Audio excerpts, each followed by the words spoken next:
महाराष्ट्र में विधानसभा चुनाव की घमासान मची हुई है। एक तरफ महायुति, महाविकास आघाड़ी और तीसरा गठबंधन सीट बंटवारे पर चर्चा कर रहा है, उम्मीदवारों की घोषणा की जा रही है। वहीं दूसरी ओर राज्य भर में अलग अलग पार्टियों और उनके उम्मीदवारों ने जोर शोर से प्रचार करना शुरू कर दिया है। उम्मीदवारी की घोषणा के बाद उम्मीदवारों ने अपना नामांकन पत्र दाखिल कर दिया है। आपको बता दें कि चुनाव आयोग ने नामांकन दाखिल करने के लिए 29 अक्टूबर की समय सीमा दी है। आपको बता दें कि नामांकन पत्र दाखिल करते समय उम्मीदवारों को एक शपथ पत्र जमा करना होगा। इसके जरिए उम्मीदवारों को अपनी संपत्ति की घोषणा करनी होगी।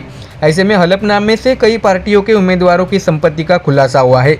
आपको बता दें कि इन हलफनामों से चुनाव आयोग को मिली जानकारी के मुताबिक भारतीय जनता पार्टी के मलबार हिल सीट से उम्मीदवार मंगल प्रभात लोढ़ा राज्य के सबसे अमीर उम्मीदवार है। आपको जानकारी दें कि विधानसभा चुनाव के लिए दाखिल हलफनामे के मुताबिक मंगल प्रभात लोढ़ा की कुल संपत्ति 447 करोड़ रुपए है। 2019 के चुनाव के दौरान उनके द्वारा जमा किए गए हलफनामे के मुताबिक उनके पास 441.65 करोड़ रुपए की संपत्ति थी। ऐसे में 5 साल में इसमें 5.5 करोड़ रुपए का इजाफा हुआ है। लोढ़ा के पास 218 करोड़ रुपए की अचल संपत्ति और 228 करोड़ रुपए की चल संपत्ति है। आपको बता दें कि दरअसल लोढ़ा मुंबई के मशहूर बिल्डर है। उन्होंने 1980 में मुंबई में लोढ़ा ग्रुप की स्थापना की, जो अब मैक्रोटेक डेवलपर्स के नाम से जानी जाती है। तो आपको ये भी बता दें कि संपत्ति के मामले में लोढ़ा के बाद शिवसेना शिंदे गुट के प्रताप सरनाईक का नंबर आता है। उनके पास 333.32 करोड़ रुपए की संपत्ति है। फोर्ब्स के मुताबिक मंगल प्रभात लोढ़ा राजस्थान के मूल निवासी है और मुंबई में एक सफल बिल्डर भी है। उन्होंने मुंबई समेत उपनगरों में कई आवासीय और व्यावसायिक इमारतें बनाई है। वे मुख्य रूप से मध्यम वर्गीय मुंबईकरों के लिए कम लागत वाले घर बनाना पसंद करते हैं।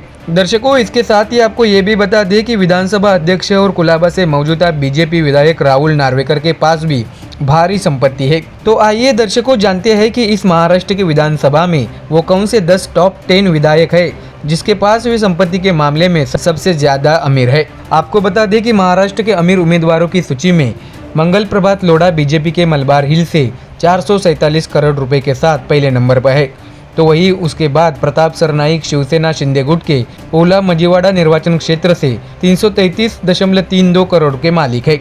इसके बाद नंबर आता है राहुल नार्वेकर, जो बीजेपी के कुलाबा से विधायक है। उनके पास 129.80 करोड़ रुपए की संपत्ति है। आपको ये भी बता दें कि सुभाष भोईर शिवसेना उद्धव ठाकरे गुट के कल्याण ग्रामीण से विधायक है। उनके पास फिलहाल 95.91 करोड़ रुपए की अचल संपत्ति है। तो वही जितेंद्र आव्हाड एनसीपी के शरद पवार गुट से आते हैं, जो कलवा मुमरा से विधायक है। उनके पास 83.14 करोड़ रुपए की संपत्ति है। तो वही छठे नंबर पे आते हैं नजीब मुल्ला, जो एनसीपी अजित पवार गुट से आते हैं और मुमरा कलवा से उनका विधानसभा क्षेत्र है। उनके पास 76.87 करोड़ रुपए की संपत्ति है। तो वही बीजेपी के आशीष शेलार, जो बांद्रा पश्चिम से विधायक है, उनके पास 40.27 करोड़ रुपए। उसके बाद राजू पाटिल, जो मनसे से कल्याण ग्रामीण के विधायक है, उनके पास 24.79 करोड़ रुपए की संपत्ति है। इसके साथ ही शिवसेना उद्धव बालासाहेब ठाकरे पार्टी सांसद आदित्य ठाकरे, जो वर्ली से विधायक चुने गए हैं, उनके पास 23.43 करोड़ रुपए की संपत्ति है। इसके बाद 10वें नंबर पे आते हैं भाजपा के देवेंद्र फडणवीस, जो नागपुर दक्षिण पश्चिम से विधायक चुने गए हैं और उनके पास फिलहाल 13.27 करोड़ रुपए की संपत्ति है। तो दर्शकों, ये है वो टॉप 10 विधायक जो संपत्ति के मामले में सबसे ज्यादा अमीर है। आपको बता दें कि महाराष्ट्र में विधानसभा चुनाव की घोषणा हो चुकी है। 20 नवंबर को चुनाव और 23 नवंबर को नतीजे सामने आएंगे। ऐसे में महाराष्ट्र में महायुति बनाम महाविकास आघाड़ी का मुकाबला देखा जा सकता है। लेकिन महाविकास आघाड़ी, कांग्रेस और शिवसेना उद्धव ठाकरे पार्टी में सब कुछ ठीक नहीं होने की तस्वीरें भी सामने आ रही है। बांद्रा ईस्ट की सीट वरुण सरदेसाई को दिए जाने से जिशान सिद्दीकी नाराज हो गए थे और अजित पवार की पार्टी एनसीपी में शामिल हो गए थे। इसके बाद सचिन सावंत ने भी उसी सीट की मांग की थी। अब कांग्रेस के सामने ऐसी चुनौती है कि अब मुंबई में पार्टी का क्या होगा। तो देखा दर्शकों, महाराष्ट्र में इस वक्त सत्ता पाने के लिए चुनाव से पहले काफी उथल पुथल देखने मिल रही है। ऐसे में देखना होगा कि आने वाले चुनाव में कौन बाजी मारता है, जिस पर महाराष्ट्र की जनता का भरोसा हो। ये देखना काफी दिलचस्प होगा। Bureau report MDR news. दर्शकों, महाराष्ट्र में विधानसभा चुनाव की घोषणा हो चुकी है। 20 नवंबर को चुनाव और 23 नवंबर को नतीजे सामने आने वाले हैं। महाराष्ट्र में महायुति बनाम महाविकास आघाड़ी का मुकाबला होने जा रहा है। लेकिन महाविकास आघाड़ी में कांग्रेस और शिवसेना उद्धव बालासाहेब ठाकरे पार्टी में सब कुछ ठीक नहीं होने की तस्वीरें सामने आ रही है। आपको बता दें कि बांद्रा ईस्ट सीट वरुण सरदेसाई को दिए जाने से जिशान सिद्दीकी नाराज हो गए थे और अजित पवार की पार्टी में शामिल हो गए थे। इसके बाद सचिन सावंत ने भी उस सीट की मांग की थी। ऐसे में अब कांग्रेस के सामने चुनौती है कि आखिर कांग्रेस पार्टी का मुंबई में क्या होगा। आपको बता दें कि मुंबई में 36 विधानसभा क्षेत्र है। कांग्रेस ने इनमें से 18 सीटों की मांग की है। आपको बता दें कि कांग्रेस मुंबई अध्यक्ष वर्षा गायकवाड़ ने इंडियन एक्सप्रेस से बात करते हुए कहा है कि लोकसभा में हमारी पार्टी का प्रदर्शन मुंबई में अच्छा रहा है, हमने 1 सीट जीती है। ऐसे में अब कांग्रेस के सामने असंतुष्ट को मनाने की बड़ी चुनौती है। कई कांग्रेस नेताओं का मानना है कि कांग्रेस नेतृत्व की सीटें बरकरार रखने में नाकाम रही है। बता दें कि असलम शेख और अमित पटेल मौजूदा विधायक है, जिन्हें उन्हें निर्वाचन क्षेत्र आवंटित किए गए हैं। तो वही वर्षा गायकवाड़ की बहन ज्योति गायकवाड़ को भी धारावी सीट से टिकट दिया गया है। इसके साथ ही पूर्व विधायक नसीम खान को चांदिवली सीट से टिकट दिया गया है। आपको ये भी बता दें कि शिवसेना उद्धव बालासाहेब ठाकरे पार्टी भायखला, बांद्रा पूर्व और वर्सोवा सीटें बरकरार रखने में विफल रही है। कांग्रेस को लगा कि वर्सोवा की सीट उनके पास होनी चाहिए। कांग्रेस नेता सचिन सावंत को अंधेरी वेस्ट से टिकट दिया गया है, लेकिन उन्होंने कांग्रेस नेतृत्व से अनुरोध किया है कि मुझे यह सीट नहीं चाहिए और उन्होंने बांद्रा पूर्व से चुनाव लड़ने का अनुरोध किया है। ऐसे में अब कांग्रेस के सामने नाराज लोगों को रोकने की चुनौती सामने नजर आ रही है। उन्होंने बताया कि मैंने बांद्रा सीट से टिकट मांगा था, लेकिन मुझे यह नहीं दिया गया। अंधेरी पश्चिम निर्वाचन क्षेत्र से मुझे टिकट देने के लिए मैं आपको धन्यवाद देता हूँ, लेकिन सचिन सावंत ने कहा है कि नेतृत्व को मेरी जगह बदल देनी चाहिए। बताया ये भी गया है कि सचिन सावंत ने अनुरोध को हाईकमान तक पहुंचा दिया है। वही बांद्रा पश्चिम सीट से आसिफ जकारिया को टिकट दिया गया है। उन्हें बीजेपी के आशीष शेलार के खिलाफ टिकट दिया गया है, लेकिन सूत्रों से पता चला है कि उन्हें इस सीट से चुनाव लड़ने में कोई दिलचस्पी नहीं है। ऐसे में अब कांग्रेस इस नाराजगी का क्या करेगी, यह देखना महत्वपूर्ण होगा। विधानसभा चुनाव के मौके पर पार्टी की अंदरूनी नाराजगी कांग्रेस को ले डूब सकती है, क्योंकि कांग्रेस के साथी दल उद्धव और शरद पवार महाराष्ट्र में सरकार बनाने का दावा करते नजर आ रहे हैं। ऐसे में कांग्रेस की अंदरूनी नाराजगी उनके लिए मुसीबतें पैदा खड़ी कर सकती है। तो वही दर्शकों, महाविकास आघाड़ी में आपसी दबाव तंत्र देखने को मिल रहा है, जहां पर कांग्रेस प्रदेश अध्यक्ष नाना पटोले ने अपनी आक्रामकता से उद्धव ठाकरे और पवार पर अपना वर्चस्व स्थापित किया है। साथ ही आपको ये भी बता दें कि राज्य में कांग्रेस, एनसीपी, शरद पवार पार्टी और शिवसेना उद्धव बालासाहेब ठाकरे के बीच गठबंधन है। सबसे पुरानी और बड़ी पार्टी कांग्रेस है। हालांकि बाकी दोनों पार्टियों में फूट है, लेकिन लोकसभा चुनाव में देखा गया है कि जनता कांग्रेस के साथ है। ऐसे में कांग्रेस की सफलता इन दोनों पार्टियों से ज्यादा है, इसलिए कांग्रेस पार्टी गठबंधन में बड़ा भाई का रोल अदा कर सकती है। ऐसे में सीट आवंटन में नाना पटोले ने ठीक यही भूमिका निभाई थी। दरअसल जहां भी गठबंधन होता है, सीट बंटवारे की चर्चा के दौरान प्रमुख दल दबाव में होता है। ऐसे में महाराष्ट्र प्रदेश कांग्रेस अध्यक्ष नाना पटोले का कड़ा रुख इस समय कांग्रेस के लिए संघर्ष करने वाले नेता की छवि पर चर्चा में है। बता दें कि पटोले के नेतृत्व में कांग्रेस ने लोकसभा चुनाव में उल्लेखनीय सफलता हासिल की, तो विधानसभा चुनाव में इसे बरकरार रखने की चुनौती उनके सामने है। इस तथ्य को पहचानते हुए पटोले ने उन सभी प्रमुख निर्वाचन क्षेत्रों पर दावा किया है जहां पार्टी जीत सकती है और कांग्रेस को एक मजबूत विकल्प के रूप में प्रस्तुत किया जा सकता है। कांग्रेस, शिवसेना, उद्धव बालासाहेब ठाकरे और एनसीपी शरद पवार के बीच चल रही सीट बंटवारे की बातचीत में प्रत्येक पार्टी अधिक सीटें पाने की कोशिश कर रही थी। कई लोगों को उम्मीद थी कि कांग्रेस अपने सहयोगियों के लिए कुछ सीटें त्याग कर सकती है, लेकिन नाना पटोले ने कड़ा रुख अपनाया। कई बार उन्होंने कांग्रेस के लिए महत्वपूर्ण सीटें पाने के लिए शिवसेना के दबाव का विरोध किया, खासकर विदर्भ जैसे पारंपरिक प्रभाव वाले क्षेत्रों में। ऐसे में दर्शकों, देखना दिलचस्प होगा कि आने वाले विधानसभा चुनाव में कौन कितनी सीटों पर बाजी मारता है। ऐसे में महाविकास आघाड़ी गठबंधन में कांग्रेस के बड़े भाई बनने के बाद अब उद्धव ठाकरे और शरद पवार की क्या भूमिका रहती है, इस पर पूरे महाराष्ट्र सहित देश की नजर है। Bureau report, MDR news. दोस्तों, महाराष्ट्र के साथ ही झारखंड में भी विधानसभा चुनाव की घोषणा हो चुकी है। इस वजह से राजनीतिक नेताओं की आलोचना अब शुरू हो गई है। ऐसे में अब असम के मुख्यमंत्री हेमंत बिस्वा शर्मा ने मुसलमानों को लेकर बड़ा बयान दिया है। आपको बता दें कि उन्होंने आरोप लगाया कि झारखंड में मुसलमानों की संख्या बढ़ती जा रही है और आदिवासी समुदाय की आबादी घट रही है।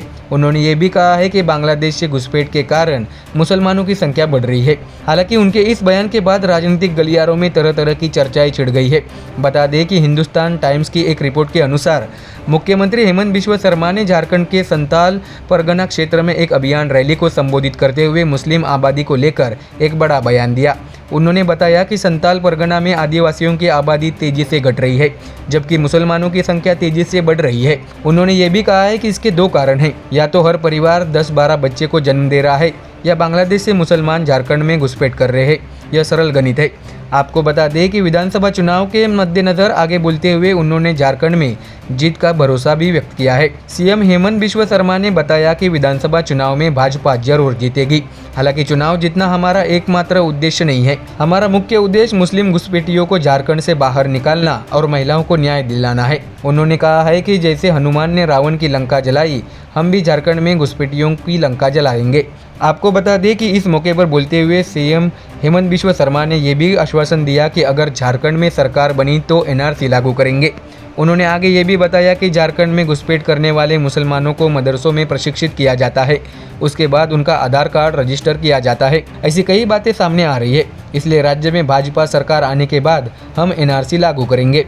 तो वही इससे पहले असम के मुख्यमंत्री हेमंत बिश्व शर्मा ने 27 अगस्त को विधानसभा में मुस्लिम समुदाय के बारे में बात करते हुए एक विवादित बयान दिया था। मुख्यमंत्री हेमंत बिश्व शर्मा ने कहा था कि मियां मुसलमानों को असम पर कब्जा नहीं करने देंगे।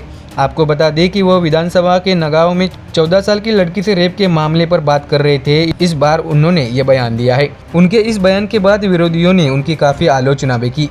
असम विधानसभा में विपक्ष ने कानून व्यवस्था को लेकर सवाल उठाए। इस मौके पर मुख्यमंत्री हेमंत बिश्व शर्मा ने सदन में हुई चर्चा और विपक्ष द्वारा पूछे गए सवालों का जवाब दिया। इस दौरान उन्होंने ये भी कहा था कि यदि जनसंख्या वृद्धि पर नियंत्रण रखा गया होता तो आज अपराध दर नहीं बढ़ती।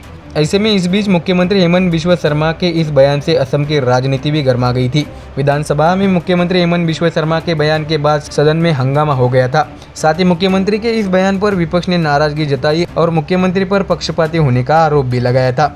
इस पर बोलते हुए मुख्यमंत्री हेमंत बिश्व शर्मा ने तब कहा था कि हाँ, मैं पक्षपाती हूँ, आप क्या कर सकते हैं। निचले असम के लोग ऊपरी असम में क्यों जाएंगे? तो क्या मियाँ मुसलमानों ने असम पर कब्जा कर लिया? हम ऐसा होने नहीं देंगे। मुख्यमंत्री हेमंत बिश्व शर्मा के इस बयान के बाद सत्ता पक्ष और विपक्ष के विधायकों में आरोप प्रत्यारोप का दौर शुरू हो गया। साथ ही दोनों पार्टियों के विधायक स्पीकर की कुर्सी तक आ गए थे, जिसके बाद स्पीकर को सदन की कार्रवाई कुछ देर के लिए स्थगित करनी पड़ी। इसके बाद असम में विपक्षी दलों ने राजधानी गुवाहाटी समेत विधानसभा क्षेत्र के कई हिस्सों में विरोध प्रदर्शन किया। कांग्रेस विधायकों ने मार्च निकाला। इस मौके पर विधायकों ने हाथों में तख्तियां ले रखी थी और महिलाओं की सुरक्षा की मांग को लेकर नारे भी लगाई। विपक्ष ने यह भी आरोप लगाया था कि असम में सत्तारूढ़ भाजपा सरकार महिलाओं की सुरक्षा करने और उनके खिलाफ अपराध रोकने में विफल रही है। आपको बता दें कि मुख्यमंत्री हेमंत बिश्व शर्मा ने पहले भी ऐसे कई बयान दिए थे। राज्य में मुस्लिम आबादी के बारे में बात करते हुए उन्होंने कहा, 10 साल में यह करीब 30% बढ़ रही है और 2041 तक वे बहुसंख्यक हो जाएंगे। इसके बाद अब एक बार फिर विवादित बयान देने पर मुख्यमंत्री हेमंत बिश्व शर्मा की आलोचना हो रही है। तो देखा दर्शकों, विधानसभा चुनाव के मौके पर राज्य सहित पूरे देश में धर्म के आधार पर भी राजनीति को बढ़ावा दिया जा रहा है। ऐसे में देखना होगा कि आने वाले महाराष्ट्र विधानसभा चुनाव और झारखंड विधानसभा चुनाव में बीजेपी का क्या रोल होता है और क्या सच में बीजेपी झारखंड में अपनी सत्ता स्थापित करने में सफल होती है या फिर कुछ और नतीजे देखने मिलते हैं। ये तो आने वाले चुनाव नतीजों के बाद स्पष्ट हो जाएगा। Bureau report, MDR news. विधानसभा चुनाव की राजनीति में इस वक्त महाराष्ट्र के सभी राजनीतिक दल व्यस्त है। सीट बंटवारों का सिलसिला लगातार जारी है, तो कई विधानसभा क्षेत्र में नामांकन भी दाखिल किया जा रहा है। ऐसे में खबर शिवसेना उद्धव बाळासाहेब ठाकरे बनाम एनसीपी शरदचंद्र पवार पार्टी के बीच हुई नाराजगी की सामने आई है। आपको बता दें कि पुणे की 3 महत्वपूर्ण सीटें पिंपरी चिंचवड और बोसरी पर महाविकास आघाड़ी में एनसीपी की शरदचंद्र पवार पार्टी ने हासिल की है। ऐसे में शिवसैनिकों की कोशिश थी कि इनमें से कम एक सीट शिवसेना उद्धव बाळासाहेब ठाकरे पार्टी को मिले। हालांकि उद्धव ठाकरे की शिवसेना बातचीत में कुछ हद तक विफल होती दिख रही है। शरद पवार की पार्टी ने पिंपरी विधानसभा क्षेत्र से सुलक्षणा शिलवंत को मैदान में उतारा है, जबकि चिंचवड विधानसभा क्षेत्र से राहुल कलाटे और बोसरी से अजित गव्हाणे को मैदान में उतारा है। ऐसे में महाविकास आघाड़ी में बिगाड़ी के संकेत मिलने शुरू हो चुके हैं। बता दें कि तीनों निर्वाचन क्षेत्र शरद पवार की पार्टी के खाते में जाने से पिंपरी चिंचवड और बोसरी निर्वाचन क्षेत्र में उद्धव ठाकरे की पार्टी शिवसेना के कार्यकर्ता और पदाधिकारी नाराज है। ऐसे में इन तीनों विधानसभा क्षेत्रों के शिवसैनिकों ने भी बगावत का बिगुल बजा दिया है। आपको बता दें कि रविवार के दिन तीनों निर्वाचन क्षेत्र के शिवसेना पदाधिकारियों की एक महत्वपूर्ण संयुक्त बैठक हुई। इस बैठक में शिवसैनिकों ने तीनों विधानसभा क्षेत्रों में बगावत पर सहमति जताई है। आपको जानकारी दें कि ऐसे में शिवसेना उद्धव बाळासाहेब ठाकरे पार्टी के शहर अध्यक्ष सचिन भोसले ने कहा है कि पिंपरी चिंचवड और बोसरी से महाविकास आघाड़ी के तीनों उम्मीदवार शरद पवार पार्टी एनसीपी से है। हम सिर्फ इतना कह रहे हैं कि अगर हमें न्याय नहीं मिला तो हम महाविकास आघाड़ी का कोई काम नहीं करेंगे। उन्होंने बिना नाम लिए शरद पवार पर निशाना साधते हुए कहा है कि कोई महाविकास आघाड़ी में उद्धव ठाकरे के खिलाफ साजिश रच रहा है। आपको बता दें कि सचिन भोसले ने कुछ समय पहले एबीपी माझा से बातचीत की थी। इस बार उनसे पूछा गया कि असल में उद्धव ठाकरे के खिलाफ साजिश कौन रच रहा है। भोसले ने कहा है कि उद्धव ठाकरे की पूरे राज्य में काफी लोकप्रियता है। इसके साथ ही मेरी स्पष्ट राय है कि उद्धव ठाकरे को खत्म करने या उन्हें भविष्य में मुख्यमंत्री बनने से रोकने के प्रयास किए जा रहे हैं। जहां हमारे पास जीतने वाले उम्मीदवार है, जहां हम मजबूत है, वहां हमें सीटें नहीं दी जाती है। इस पर भोसले से पूछा गया कि क्या आपका रुख शरद पवार की पार्टी एनसीपी की ओर है। इस पर जवाब देते हुए उन्होंने कहा है कि हाँ, शरद पवार की पार्टी पुणे में हमारे साथ अन्याय कर रही है। शरद पवार की राष्ट्रवादी कांग्रेस पार्टी ने उन सीटों पर कब्जा कर लिया है जिन पर हम जीत सकते हैं। दर्शकों, आपको बता दें कि इस बीच शिवसेना उद्धव बाळासाहेब ठाकरे पार्टी नेता और पूर्व विधायक गौतम चाबुकस्वार ने कहा है कि अगर मुझे मौका मिला तो मैं खुद यहाँ से चुनाव लड़ सकता हूँ। चाबुकस्वार ने 2014 और 2019 में विधानसभा चुनाव लड़ा था। उन्होंने कहा है कि राष्ट्रवादी कांग्रेस पार्टी के शरद चंद्र पवार को तीनों सीटें पिंपरी चिंचवड और भोसरी मिली है, तो हमें क्या मिलेगा। पुणे में हम शिवसेना किसकी जिम्मेदारी पर टिकाएंगे, शिवसेना कैसे बचेगी। इसलिए हमने फैसला किया है कि हम यहाँ खड़े होने वाले किसी भी महाविकास आघाड़ी उम्मीदवार के लिए काम नहीं करेंगे। इसके विपरीत हम एक निर्वाचन क्षेत्र में उम्मीदवार खड़ा करने की सोच रहे हैं। फिलहाल हमारा उम्मीदवार तय नहीं है, लेकिन मैं खुद चुनाव लड़ने के लिए तैयार हूँ। ऐसा भी शिवसेना उद्धव बाळासाहेब ठाकरे पार्टी पूर्व विधायक गौतम चाबुकस्वार ने कहा है। तो देखा दर्शकों, अब महाविकास आघाड़ी के बीच आपसी टकराव और मतभेद सामने आने लगे हैं। ऐसे में क्या सच में शरद पवार शिवसेना यूबीटी पार्टी और उद्धव ठाकरे को दबाने की कोशिश कर रहे हैं या फिर कुछ और ही मामला है, ये तो आने वाले दिनों में पता चल ही जाएगा। फिलहाल महाराष्ट्र की होने जा रही विधानसभा चुनाव के लिए 6 प्रमुख पार्टियां मैदान में हैं। ऐसे में देखना होगा कि आने वाले चुनाव नतीजों के बाद किस पार्टी की सत्ता महाराष्ट्र में आती है। Bureau report, MDR news.